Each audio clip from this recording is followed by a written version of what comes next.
Bonjour à tous et bienvenue dans cette capsule sur la géométrie des molécules. Vous avez vu dans une capsule précédente comment établir le schéma de Lewis des atomes et de quelques molécules simples.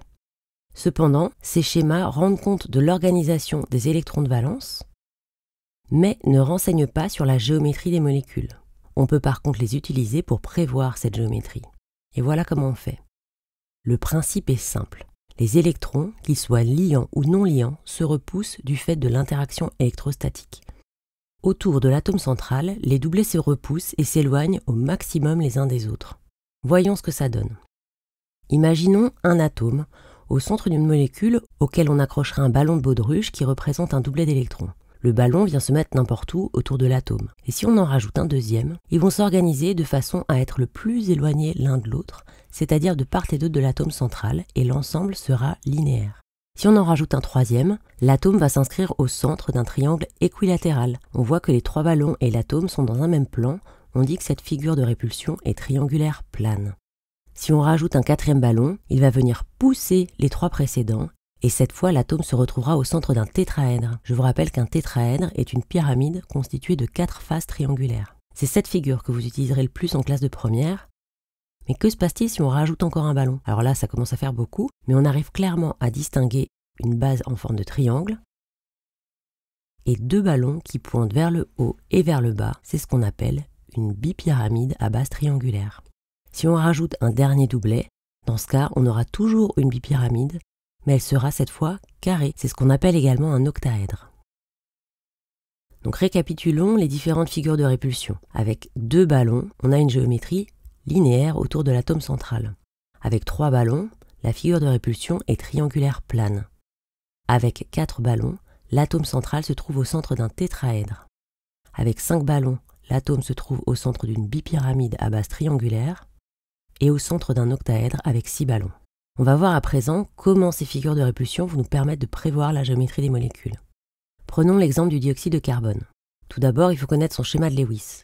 Ensuite, on repère l'atome central et on voit qu'il est lié à 2 atomes. On en déduit ainsi que la figure de répulsion autour de l'atome de carbone sera linéaire. La géométrie sera également linéaire car il n'y a pas de doublet non liant sur l'atome de carbone. Regardons le modèle spatial de la molécule de dioxyde de carbone. Les 3 atomes sont bien alignés et on ne représente pas les doublets non liants autour de l'oxygène. La molécule est bien linéaire. Deuxième exemple, le méthanal de formule CH2O dont le schéma de Lewis est donné ici. L'atome central est l'atome de carbone. Il est lié à 3 atomes et on ne fait pas la distinction entre une liaison simple ou une liaison double ou triple pour prévoir la répulsion. La figure de répulsion sera donc celle avec 3 ballons, à savoir triangulaire plane.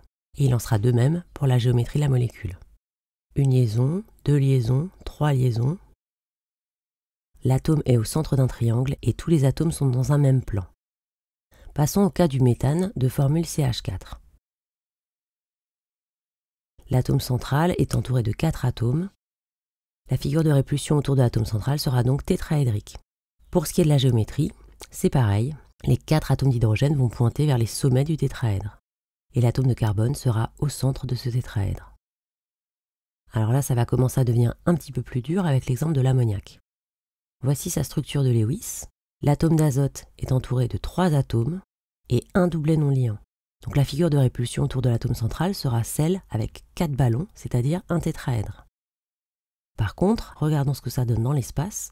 On a un doublet qui pointe vers un sommet, 3 hydrogènes vers les 3 autres sommets, mais comme on ne représente pas les doublets non liants, quand on l'enlève, on observe une pyramide. Donc la géométrie de l'ammoniac est une pyramide à base triangulaire et elle est différente de la figure de répulsion. Dernier exemple, celui de la molécule d'eau. Autour de l'atome central, on a 2 atomes et 2 doublets non liants. La figure de répulsion autour de l'atome central sera donc celle de 4 ballons, c'est-à-dire un tétraèdre. Quant à la géométrie, regardons le modèle spatial de la molécule d'eau. On a 2 atomes d'hydrogène, 2 doublets non liants, et si on retire les doublets non liants, il nous reste une molécule qu'on appelle coudée. Ce qu'il faut retenir de cette capsule. Vous devez être capable de prévoir et d'interpréter la géométrie d'une entité à partir de son schéma de Lewis. Tout d'abord, il faut connaître le schéma de Lewis de la molécule ou de l'ion. Ensuite, on repère l'atome central et on compte à combien d'atomes il est lié, et s'il possède des doublets non liants. On considère de la même manière une liaison simple, double ou triple. On en déduit ainsi la figure de répulsion autour de cet atome. Linéaire, triangulaire plane, tétraédrique, vous verrez pas de cas plus compliqués cette année. Et pour en déduire la géométrie, on considère uniquement les atomes, mais pas les doublets non liants. Voilà, c'est tout pour aujourd'hui. J'espère que vous avez tout compris. À bientôt.